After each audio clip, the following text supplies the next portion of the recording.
diw gaañu na du kaf dee blessure physique mu ngi ci metti na nit ñay tricher rek mais lu ko gën a metti amul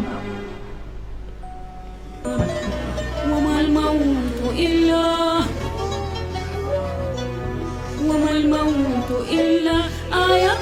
دون وصفها يا وما الموت كل بيان parce que ki nga gën a fonk boo demee ba amatuloo ci pexe nga gas ba mu xóot suul ko kooku metti na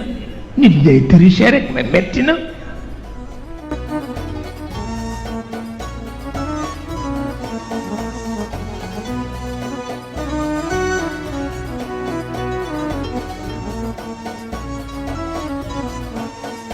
te itam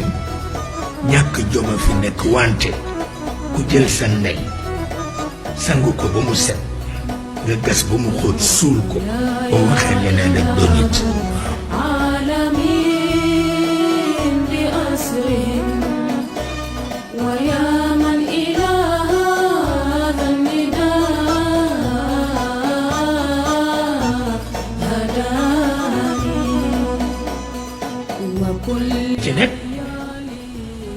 ak loo mën a dégg nit ñi dañuy tappale rek waaye dee ñëpp ko ragal ñëpp tappale fi nekk nag kurus fii kàcc dara du ci dëgg ñëpp ko ragal waaw ki nga gën a bëgg jabar la yaay la xarit la mbokk la nga sangu ko ba mu set amuloo ci beneen pexe lu dul gas ba mu xóot nga suul ko loo defate tappale la waaye tiit nga maa la ko wax عالمين بأسرهم ويا من إلى هذا النداء هداني وخذ لهما ما طاب من جنة العلا ولا su ko defee lool rek la yàlla nag moo ñu invité ni ñu ñëw wuy si ko mu ànd ak ñun ñu découvrir yi mu bëgg ñu yéeme ko te yey na nag yey na comme dafa am fierté ci bind nit yey na nit xamal ko lu mu war a xam il faut que nit ànd ak yàlla parce que